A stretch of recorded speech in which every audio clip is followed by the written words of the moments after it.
함께 박수 치면서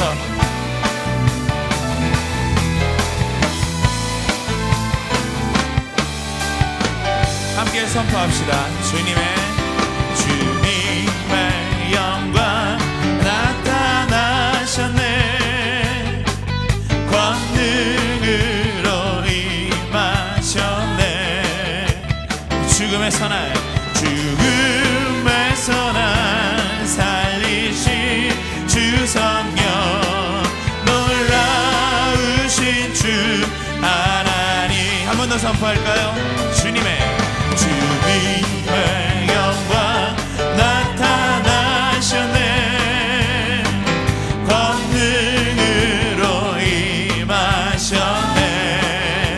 죽음에서 날 살리신 주 성령, 놀라우신 주 하나님. 할렐루야. 주의 나라가, 할렐루야. 주의 나라가 눈을 뜨며 할렐루야 임하소서. 저는 걷게 되리. 나는 선포하리.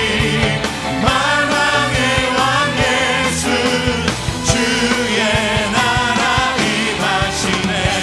한 번 더 고백합시다. 주님의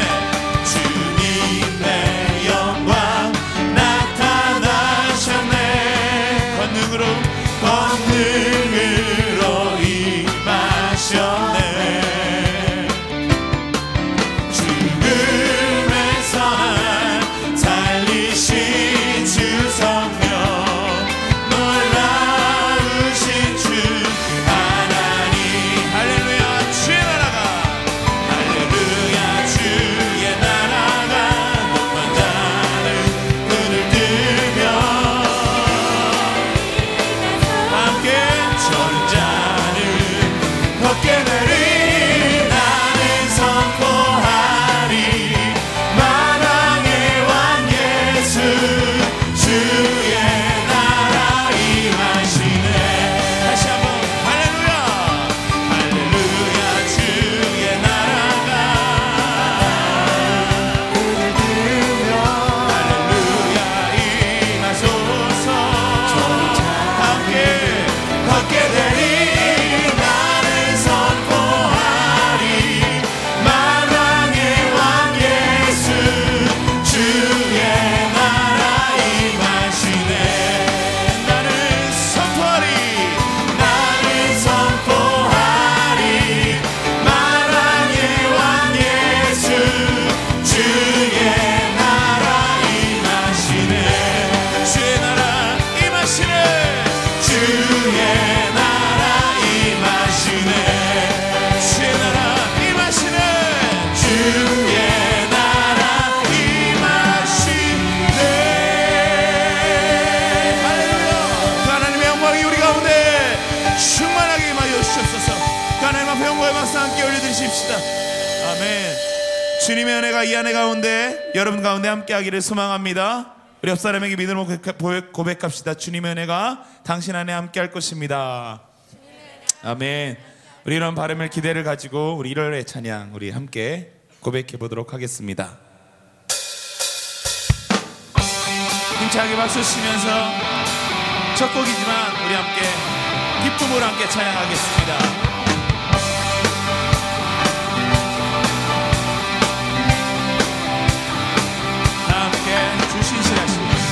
신실하신 놀라워 죄인의 마음 흔드네. 죄인의 마음 흔드네. 자비의 물가로 인도하시니 그 무엇도 끊지 못해. 함께 고백할까요? 주여 주여 기억하소서. 주 백성 자녀들 진실한 주님의 약속. 주님의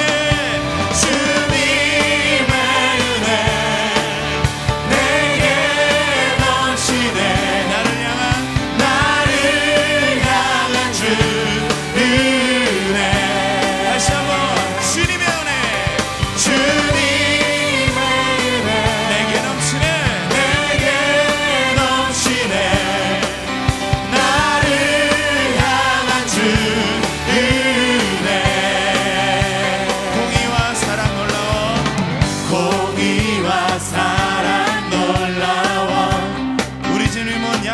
들어 쓰십니다.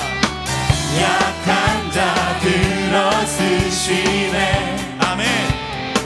구원의 노래로 구원의 노래로 인도하시니 만백성 함께 찬양해. 주여 기억하소서. 주여 기억하소서. 주 백성 자녀들 진실한 주님의 약속. 함께 주님의 은혜 내게 넘치네. 나를 향한 주 은혜. 주님의 은혜 주님의 은혜 내게 넘치네. 나를 향한 주 은혜. 주여 기억하소서. 주여 기억하소서. 주 백성 자녀들 진실한 주님의 약속. 한 번 더. 주여 기억하소서. 주여 주 백성 자녀들 진실한 주님의 약속. 함께 박수 치면서 주님의 은혜 내게 넘치네. 나를 향한 주님의 은혜. 주님의 은혜 내게 넘치네. 나를 향한 주 은혜. 주님의 은혜 내게 넘치네. 나를 향한 주 은혜.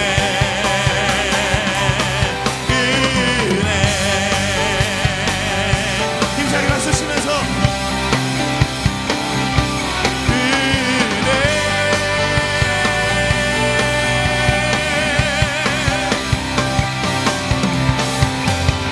할렐루야. 주님의 은혜가 우리 가운데 흘러넘칠 것입니다. 그 은혜가 예배 가운데 충만할 것입니다. 할렐루야.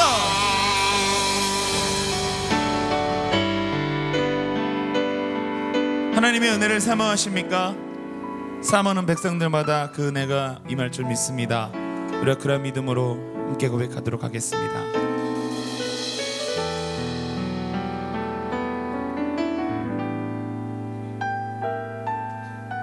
우리 조용히 이렇게 눈을 감고 고백해 볼까요? 나를 지으신 이가 하나님, 나를 지으신 이가 하나님, 나를 부르신 이가 하나님, 나를 부르신 이가 하나님, 나를 보내신 이도 하나님, 나를 보내신 이도 하나님.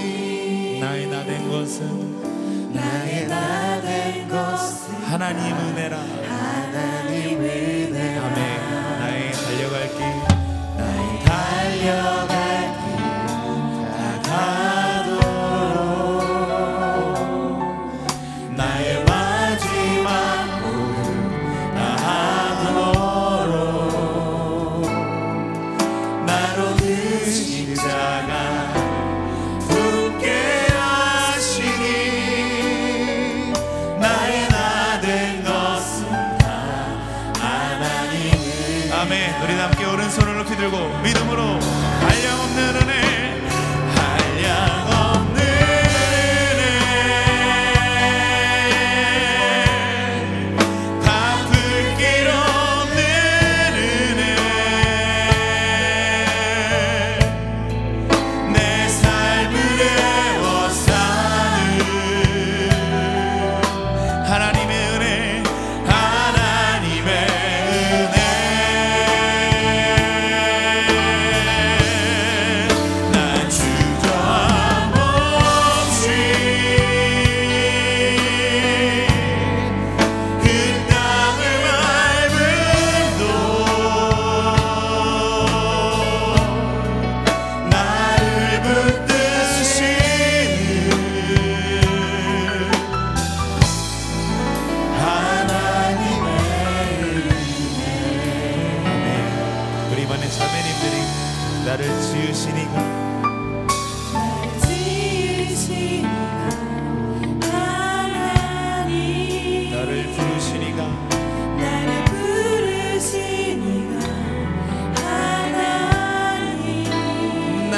보내시니도 나를 보내시니도 하나님 나의 나 된 것은 다 하나님. 이번에 우리 형제님들이 믿음으로 고백해볼까요? 나의 달려갈 다가도록 나의 마지막 다하도록 나로 그 십자가 품게 하시니 나의 나 된 것은 다 하나. 우리 다 함께 두 손을 높이 들고 전심으로 고백합시다. 한량없는 은혜, 한량없는 은혜,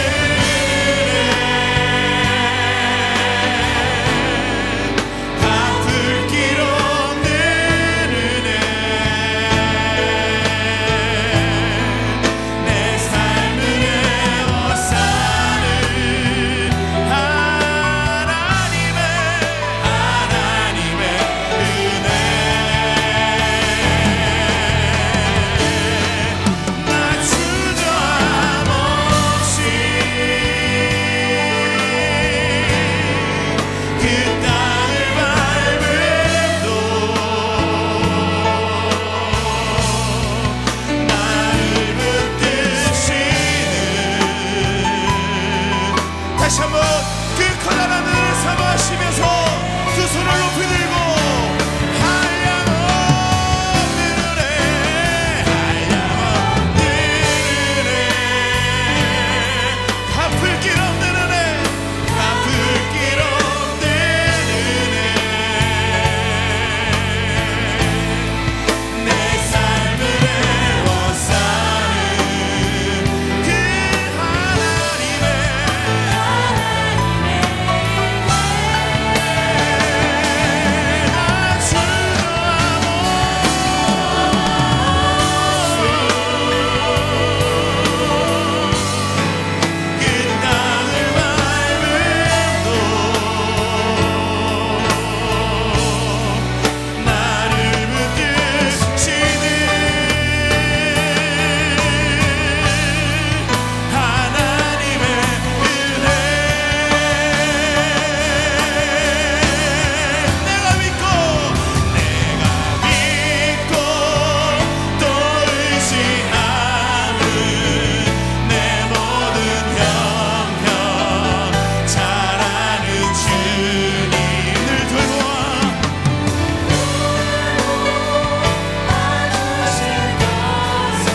확실히 하네.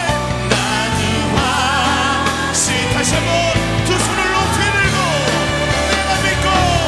내가 믿고 또 의지함은 내 모든 형편 잘 아는 주님, 늘 돌보 아주실 것은 나는 확실히 아네. 내가 믿고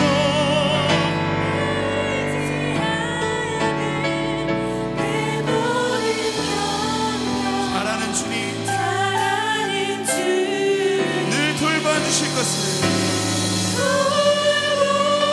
도와주실 것을 나는 확실히 아네. 할렐루야. 이 시간 우리가 함께 기도합시다. 하나님, 이렇게 우리가 고백한 대로 우리 삶을 그 누구보다 더 잘 알고 계시고 내 형편을 잘 아시는 주님, 2013년 한 해 동안에도 주님만 의지하며 나아갑니다. 주님, 다시 한번 우리를 붙들어 주시고 함께 동행하여 주시옵소서. 오늘 말씀을 통하여 다시 한번 우리가 확신을 갖게 하시고 신뢰를 갖게 하여 주시옵소서. 우리 함께 주님 앞에 사모하시면서 함께 기도하시면서 나아가도록 하겠습니다. 함께 기도합시다.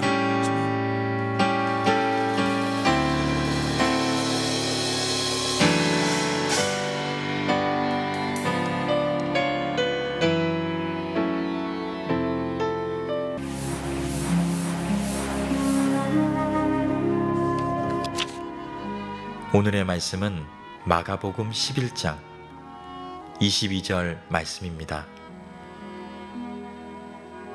예수께서 그들에게 대답하여 이르시되 하나님을 믿으라. 아멘. 공공기관이나 일정 규모 이상의 민간단체는 반드시 정기적으로 자체 또는 외부의 점검을 받게 됩니다. 점검은 두 가지가 있습니다. 정기 점검이 있고 불시 점검이 있습니다. 이 정기 점검은 예고되고 미리 날짜를 정해놓고 하는 점검이기 때문에 대개는 잘 준비를 하기 때문에 큰 문제가 없습니다. 그런데 불시에 갑자기 점검을 하게 되면 대개는 많은 문제점이 노출이 됩니다. 혹이나 준비가 되지 않으면 우왕좌왕하고 당황을 하는 것, 그것이 불시의 점검입니다. 저는 하나님께서 오늘 우리의 삶에 예고 없이 갑자기 찾아오셔서 불시 점검을 하신다면 우리의 인생은 하나님 앞에 과연 합격을 받을 수 있을까라는 생각을 해봤습니다. 여러분 어떠십니까? 여러분 삶에, 가정에 하나님께서 오늘 갑자기 예고 없이 불시에 점검을 하신다면 여러분은 어떤 모습을 하나님 앞에 보여드릴 수 있으십니까? 지금 우리는 마가복음 1장에서부터 오늘 11장까지의 내용을 쭉 같이 나누면서 오늘 11장에 드디어 예수님께서 십자가의 고난을 지기 위해서 예루살렘에 입성을 하시게 됩니다. 제자들과 함께 예루살렘에 들어가기 위해서 이제 입구에 도달한 예수님께서 두 제자에게 그 입구에서 내가 예루살렘에 들어갈 때 나귀 새끼를 타고 들어가야 되겠다. 그러니 저기에 가서 묶여있는 나귀 새끼를 가져오도록 해라 라고 지시를 합니다. 그런데 사실 예수님의 이 지시는 조금 황당한 지시지요. 왜냐하면 무작정 그 나귀를 끌고 오라 라고 하는 명령이기 때문입니다. 만약에 누군가가 뭐 하는 짓입니까? 왜 남의 걸 가져가십니까? 라고 물으면 주님께서 필요하시답니다 이렇게 대답하고 가져오면 순순히 그 나귀를 내어줄 것이다. 마치 예수님께서 각본을 다 짜놓은 것처럼 미리 알고 말씀하시는 것처럼 그렇게 말씀을 하십니다. 여러분이 제자들이라면 어떻게 반응하시겠습니까? 자칫 잘못하면 절도죄에 해당하는 죄를 짓게 되는 겁니다. 남의 물건을 그냥 가서 무작정 가져온다는 건 큰 문제가 되지 않겠습니까? 그런데 제자들은 예수님이 그렇게 말씀하니까 네 하고 순종했고 마침내 모든 것이 예수님 말씀대로 이루어졌다는 거예요. 자, 여기서 우리는 여러분 이해를 돕기 위해서 두 가지 설명을 좀 첨가해야 됩니다. 첫 번째는 그동안 예수님 마가복음의 쭉 행적을 보면 계속 걸어 다니셨습니다. 전도 여행을 할 때 예수님은 늘 걸어 다니셨고 자신이 행하신 좋은 일을 숨기기에 급급하셨습니다. 병자를 고쳐주거나 귀신을 내어 쫓은 다음에 내가 행한 일을 사람들에게 말하지 말아라. 예수님 주로 그렇게 말씀하셨단 말이에요. 그런데 갑자기 예루살렘 입성을 앞두고 예수님은 평상시에 늘 걸어다니는 모습과 달리 또 자기를 감추시고 숨기던 모습과 달리 자신을 드러내기를 원하셨어요. 그리고 무언가를 타고서 그냥 걸어가지 않고 무언가를 타고서 예루살렘에 입성을 하시겠다는 거예요. 왜 갑자기 예수님은 무언가를 타고서 예루살렘에 들어간다고 하신 걸까? 너무 피곤해서 다리가 아프신 걸까? 아니면 무슨 문제가 있는 걸까? 여러분 고대 옛 우리가 시대를 좀 거슬러 올라가면 영화나 이런 드라마 같은 걸 보면 왕이나 왕족, 귀족 이 신분이 높은 사람들은 절대로 평민들 앞에 걸어가는 법이 없습니다. 전쟁의 영웅들이나 높은 사람들이 백성들을 만날 때는 반드시 말을 타거나 아니면 가마 같은 것을 타고 백성들 위에서 높은 곳에서 백성들을 바라보는 것, 그것이 자신의 신분과 권세를 나타내는 거예요. 지금 예수님께서 예루살렘에 들어가면서 나귀 새끼를 타시겠다는 얘기는 예수님이 하나님께서 보내신 진정한 왕이심을 사람들에게 나타내고자 하는 의도가 있는 거죠. 이 나귀 새끼라는 것은 말과에 속하는 거예요. 말도 여러분 쪼랑말이 있고 뭐 백마도 있고 뭐 말도 많지 않습니까? 그 말과의 종류 중에 하나가 나귀예요. 그러니까 예수님이 말을 타시는 건 말을 타는 건데 가장 미천하고 작은 나귀, 그리고 그것도 새끼를 타시겠다. 그것은 왕임을 보여주시는 거예요. 두 번째, 그럼 왕 되심을 보여주시겠다고 하면 큰 말을 타시거나 좀 멋진 걸 타고 가시면 예수님 왕 되심을 만천하에 드러낼 수 있을 텐데 왜 하필이면 작은 나귀 새끼를 타시겠다고 말씀하시는 걸까? 오늘 예수님이 타시는 이 작은 나귀 새끼를 오늘 11장 2절에 이렇게 표현합니다. 아직 아무도 타보지 않은 나귀 새끼라. 이 말은 이 나귀 새끼가 상당히 어렸을 뿐 아니라 아직 사람을 태우는 훈련이 돼 있지 않았다는 뜻이에요. 만약에 이렇게 작은 나귀 새끼 위에 다 큰 성인이 올라탄다면 분명히 나귀 새끼는 비틀거릴 것이고 훈련이 안 된 탓에 말귀를 잘 못 알아들어서 어디로 가야 될지 모르고 엉뚱한 방향으로 갔을지도 몰라요. 여러분 한번 상상해 보십시오. 큰 예수님이 이 작은 나귀 새끼에 올라타고 끼우뚱 거리면서 예루살렘의 사람들 앞에 보는 앞에서 들어가시는 모습을 한번 상상해 보십시오. 왜 작은 나귀 새끼이어야 했을까? 그것은 예수님이 평소에 말씀하신 것을 지키기 위해서지요. 왕으로 이 땅에 오신 것은 맞지만 군림하는 왕이 아닌 섬김의 왕이 되고자. 보통 세상에 군림하는 왕은 위험 있는 말을 타고 명령하고 사람들 앞에 자기를 드러내는 걸 좋아하지만 예수님은 섬김의 왕이 되시고 겸손의 왕이 되시길 원했기 때문에 작은 나귀 새끼를 타는 거예요. 여러분 그 작은 나귀 새끼를 타면 분명히 아이들도 예수님하고 눈높이가 맞을 거예요. 세상에 길거리에 있는 평범한 사람들도 그 왕 대신 예수님을 맞을 때 아이 컨택이 가능했을 거예요. 누구든지 예수님과 눈높이를 맞으며 만날 수 있는 그 왕으로 예수님은 사람들을 만나기를 원하셨다는, 그래서 나귀 새끼를 타기를 원하셨다.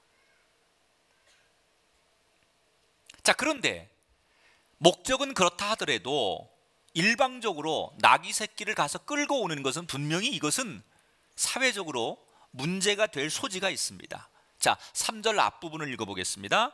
만일 누가 너희에게 왜 이렇게 하느냐 묻거든 주가 쓰시겠다 하라 그랬어요. 예수님은 자신을 주가라고 표현했어요. 이 말은 주인이라는 얘기예요. 주인. 여기 쓰시겠다라는 얘기는 원문의 표현에 의하면 필요하다 그런 말이에요. 그러니까 주인이 이것을 필요로 합니다 라고 대답하라는 얘기죠.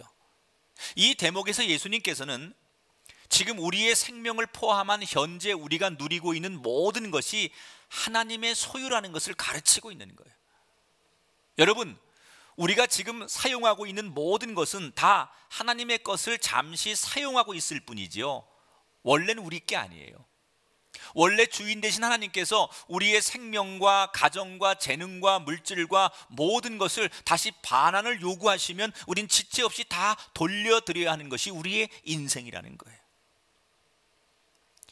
이 현대에 들어서 가장 우리가 조심해야 될 것 중에 하나가 소유권의 문제예요.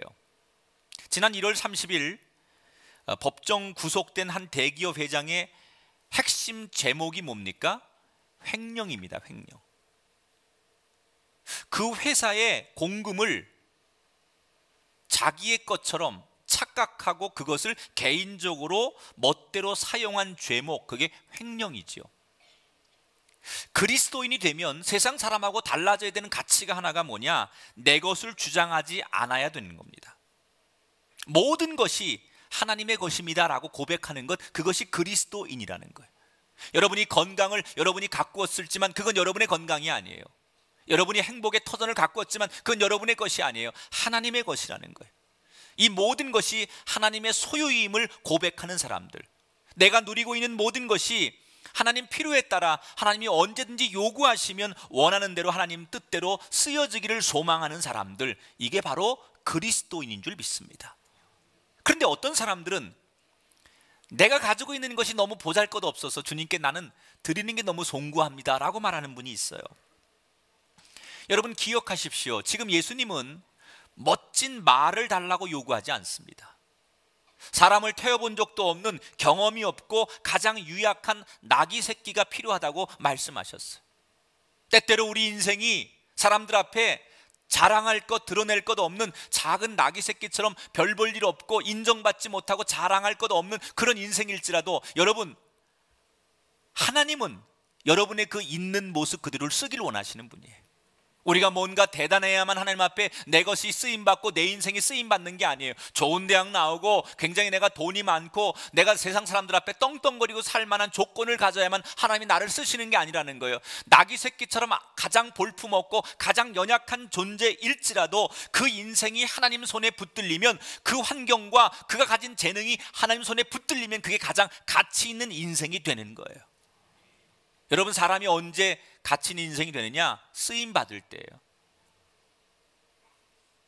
요즘 여러분, 새로운 정부에서 국무총리를 비롯한 새로운 그 각 부처의 장관들을 인선하는 작업을 하고 있습니다. 그런데 간혹 우리가 보면 전혀 예상하지 못한 인사가 발탁이 될 때가 있어요. 이 사람이 누군지 몰라요.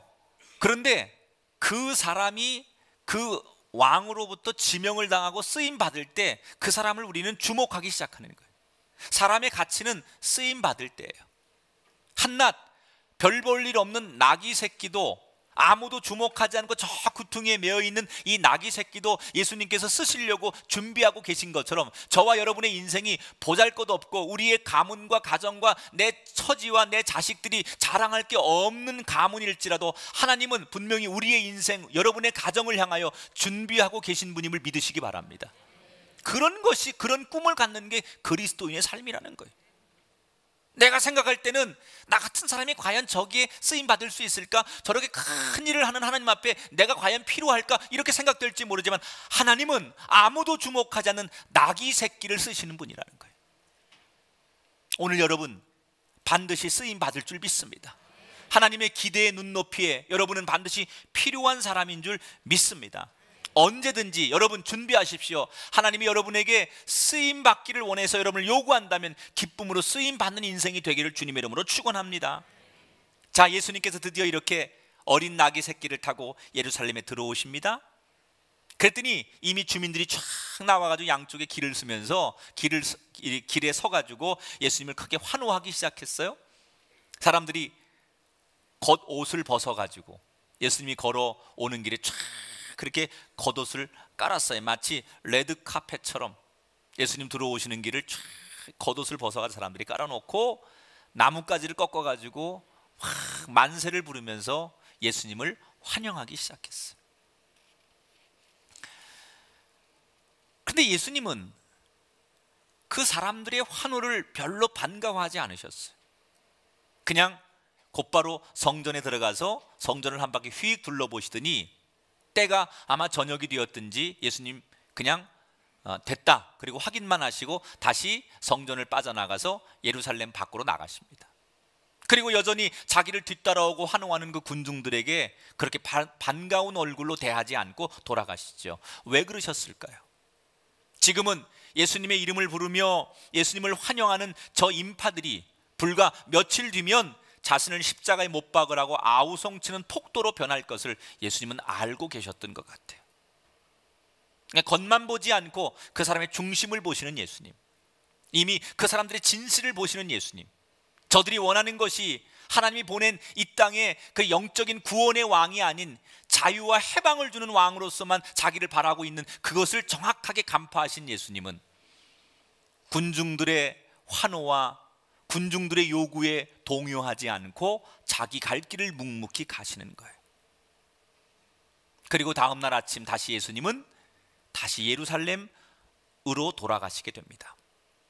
그런데 예루살렘으로 돌아가는 그 길에 이른 아침 숙소를 나와서 예루살렘으로 들어가느라고 예수님이 아침을 드시지 않았어요. 그래서 성경에 보면 예수님이 시장하시죠. 배가 고팠어요. 근데 때마침 길가에 잎이 무성한 무화과 나무가 하나 있는 거예요. 배가 고프니까 본능적으로 그 무화과 나무에서 열매를 예수님 따먹기를 원하셨는데 잎만 무성할 뿐이지 아직 이 무화과 나무가 열매를 열지 못했어요. 그러니까 예수님 화가 나시니까 그 무화과 나무를 향해서 14절에 보니까 저주를 하십니다. 이제부터 영원토록 사람이 내게서 열매를 따먹지 못하리라. 이해가 안 가지요? 그렇게 사랑이 많으시고 합리적이시고 모든 것에 대해서 참 긍휼을 베푸시는 예수님이 어떻게 배고프다고 꼭 저 같아요. 전 밥때가 돼서 밥을 안 주면 신경질이 나거든요. 잘 못 참아요. 배고픈데 밥 안 주면은. 그래서 꼭 밥을 저는 먹어야만 사는 사람인데 꼭 저 같다는 생각이 들어요. 근데 예수님은 그래서 나무를 저주한 건 아닐 거라고 생각해요. 예수님은 여러분 잘 알다시피 공생애가 시작되기 전에 광야에서 40일 금식 훈련을 해보신 분이에요. 그 육신적인 배고픔을 견디면서 훈련을 이미 마치신 분이에요. 자기가 원하는 먹을 게 없다고 해서 무화과 나무를 향해서 그렇게 독설을 퍼붓고 저주하는 예수님, 우리가 알고 있는 예수님하고 다르잖아요. 왜 그랬을까요? 뭔가 심기가 불편하셨을까요? 아닙니다. 예수님이 뭔가를 말씀하시고 어떤 사건을 일으킬 때는 반드시 의도적이고 계획된 일이 있어요. 왜 무화과 나무를 저주하셨는가? 이것은 우리들에게 영원히 교훈을 주기 위한 말씀이었어요. 오늘 성경에 보니까 무화과 나무가 열매가 없는 이유가 13절에 이렇게 설명이 되지요. 이는 무화과의 때가 아님이니라. 무화과 나무가 열매가 열릴 때가 있어요.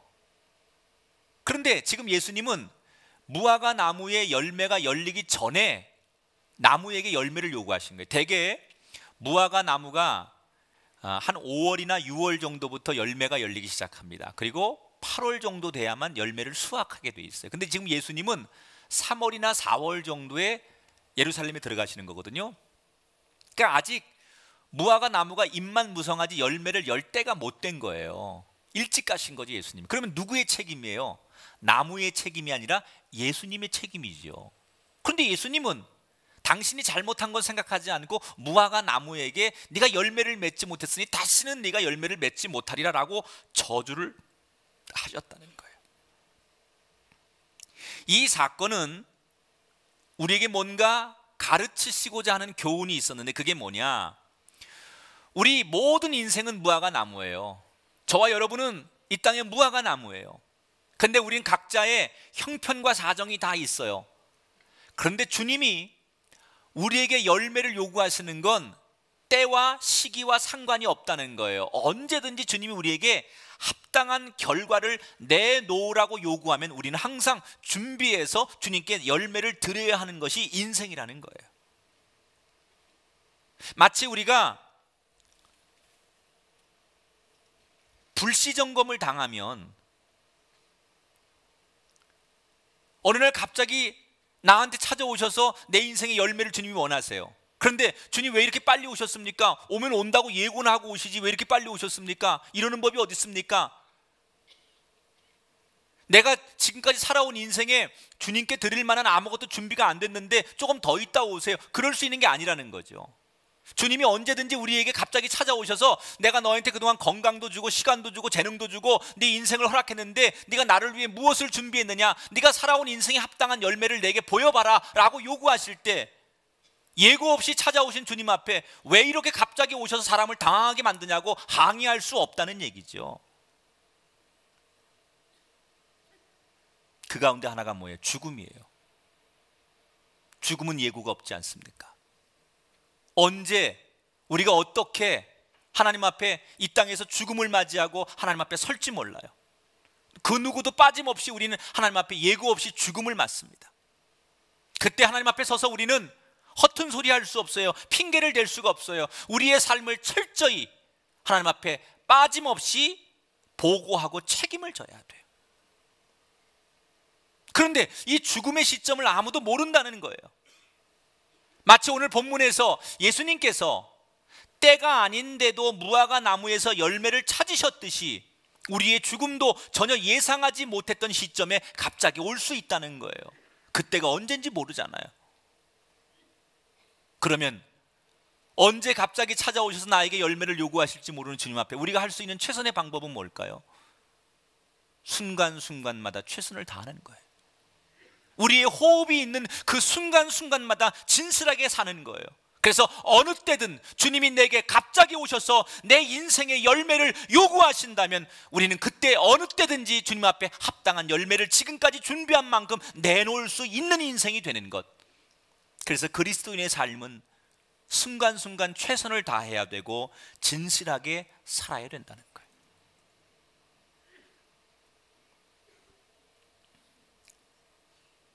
드디어 예루살렘 성전에 무화과나무를 저주하시고 예수님 들어가십니다. 그리고 성전 안을 다시 한번 삥 둘러보십니다. 그런데 그 성전 안에서 작은 충돌이 하나 일어납니다.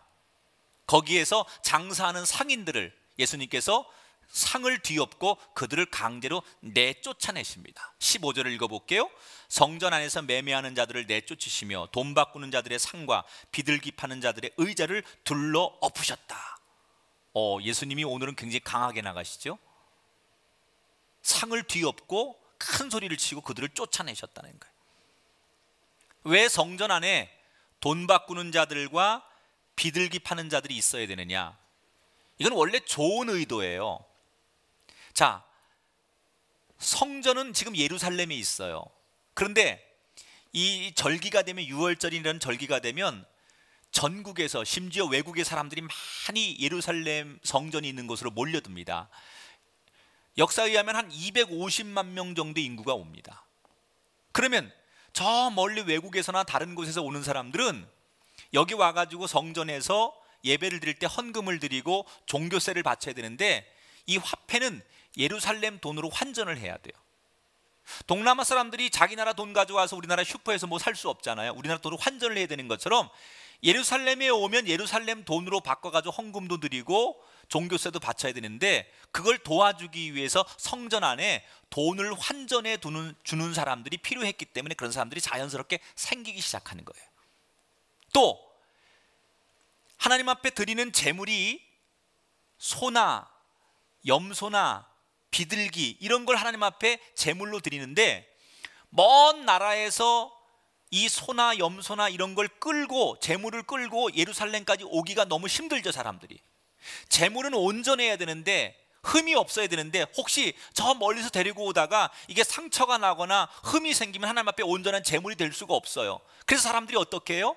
멀리서 가져올 수 없으니까 돈을 대신 가지고 와가지고 성전 안에서 돈으로 흠이 없는 제물을 사가지고 하나님 앞에 드리는 거예요.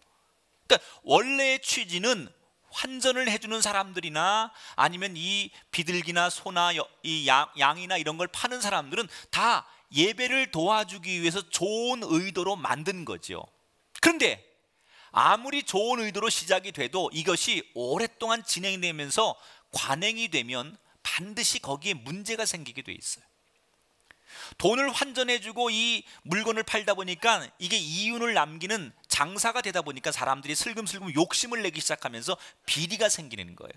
그래서 상인들하고 제사장들하고 결탁을 해가지고 좀 힘 있는 사람들이 제사장들에게 로비를 하면 제사장들은 자기들에게 잘 보이는 사람들의 물건을 많이 팔아주는 거예요.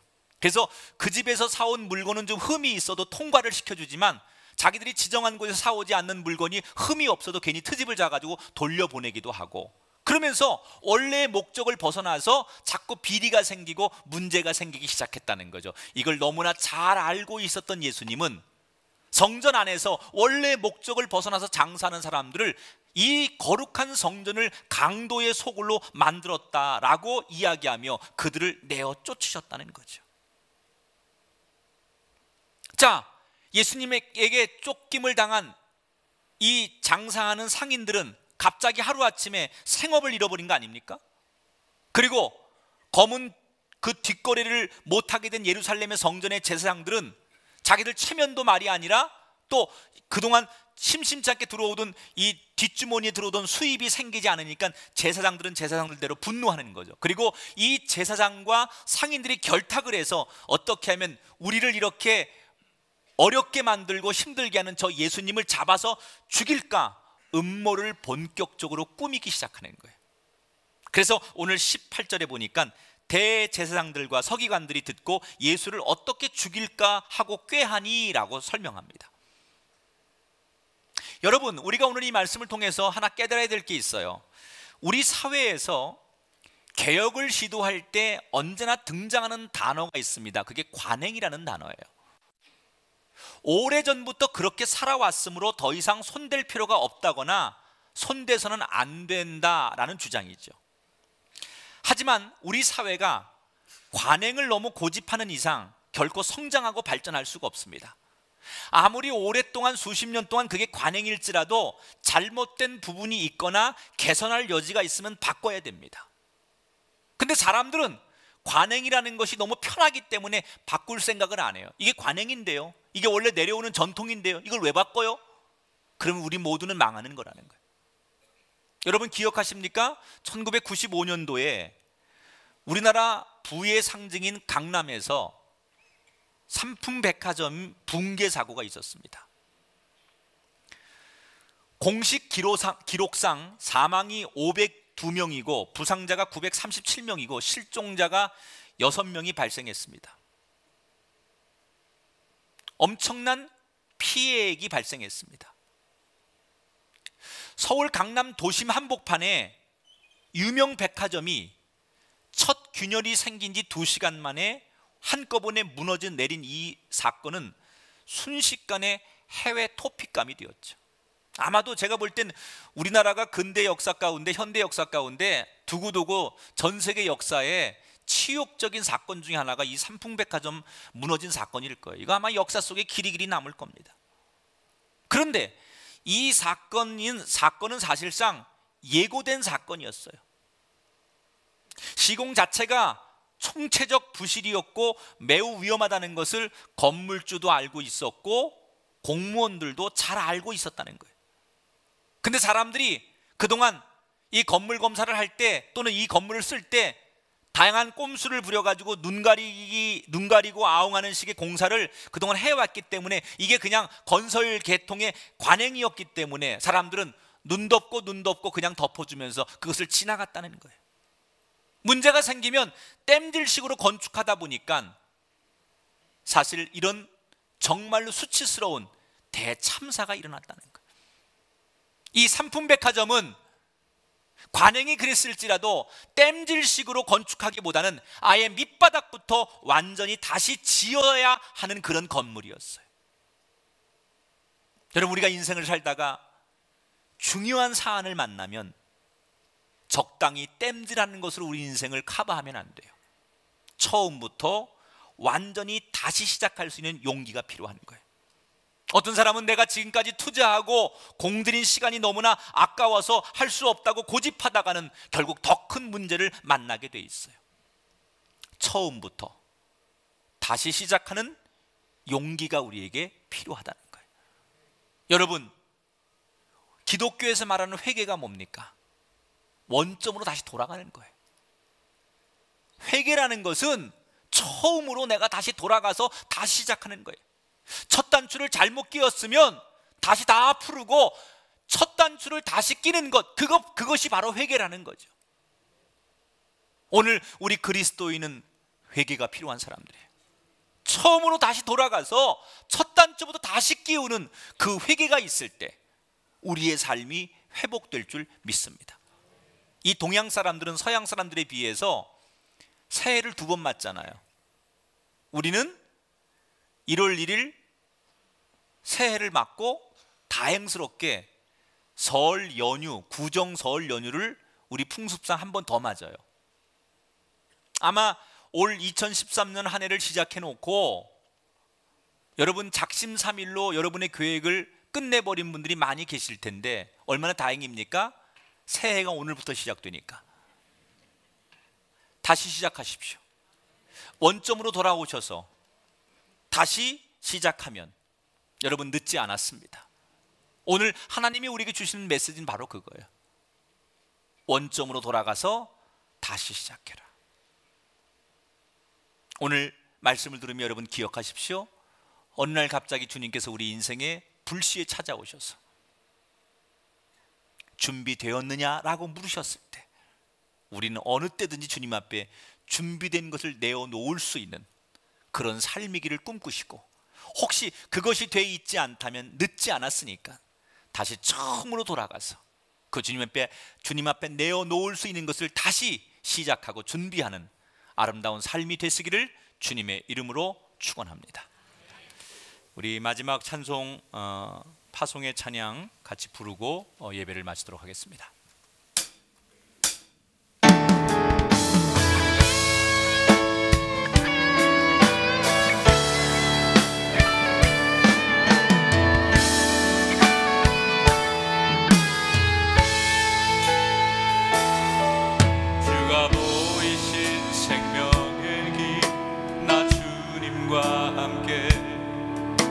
상한 마음을 들이며 주님 앞에 나가리. 나의 의로움이 되신즉 그 이름 예수. 나의 길이 되신 이름 예수. 나의 길 오직 그가 하시나니. 나를 단련하신 후에 내가 정같이 나오리. 다시 한번 고백합니다. 주가 보이신 생명의 길. 나 주님과 함께 상한 마음을 들이며 주님 앞에 나가리. 나의 의로움이 되신즉 그 이름 예수. 나의 길이 되신 이름 예수. 나의 길 오직 그가 하시나니. 나를 단련하신 후에 내가 정같이 나오리. 나의 길 오직 그가 하시나니. 나의 길 오직 그가 하시나니. 나를 단련하신 후에 내가 정금같이 나오리라.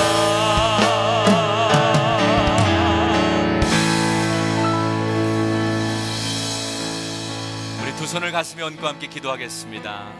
거룩하신 하나님, 우리의 인생에 주님이 어느 때든지 오셔도 부끄러움 없는 모습으로 주님을 만날 수 있는 저희들 되게 하옵소서. 그날이 언제일지 모르지만 숨쉬는 순간순간마다 깨어있게 하시고 우리의 삶에 성실함과 최선이 있는 그런 삶들이 되게 하여 주옵소서.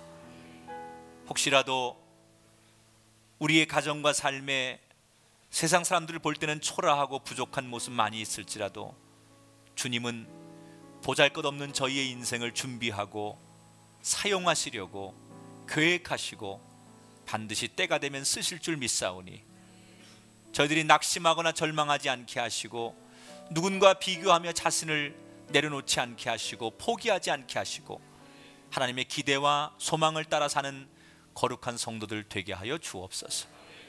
무화과 나무처럼 주님 우리에게 원하시는 열매를 드릴 수 있는 삶을 오늘도 살게 하시고 금년 한 해 우리의 가정과 삶에 주님이 원하시는 때에 열매 내어드릴 수 있는 그 아름다운 은혜가 있게 하여 주옵소서. 이 좋은 명절 우리 가정에 슬픔과 어려운 문제 있거든 주님께서 그 모든 문제마다 평탄케 하시는 길을 내어주시고 그 문제를 뛰어넘는 은혜와 축복과 간증이 쏟아지도록 올 한 해를 지키시고 인도하여 주옵소서. 하나님 앞에 오늘도 드려진 귀한 예물을 기억하시고 하늘의 신령한 축복과 땅의 기름진 축복으로 우리 가정마다 인생마다 자녀들마다 크게 축복하여 주시옵소서. 이제는 우리 주 예수 그리스도의 은혜와 하나님 아버지의 극진하신 사랑하심과 성령님의 감화 감동 역사하심이 오늘 귀한 예배를 마치고 돌아가는 성도들과 가정 위에 영원히 함께 하시기를 간절히 축원하옵나이다. 아멘.